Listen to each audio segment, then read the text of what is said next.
নূর গো মস্ত চোর গো সুপ্রভাতে এলো মক্কাতে কি নূর গো মস্ত চোর গো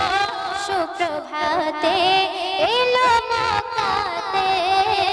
কি নূর গো মস্ত চোর গো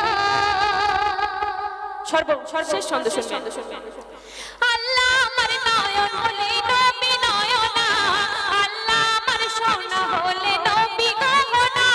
বলে মা তুই এ পাতে দেখ দুই দিকে বারো আশিক মাশুকের খেলা জানতে কি পারো এ মেহান্নান হলো তান্নান আল্লাহ রাসূল এক নূরে জোড়া এ মেহান্নান হলো তান্নান আল্লাহ রাসূল এক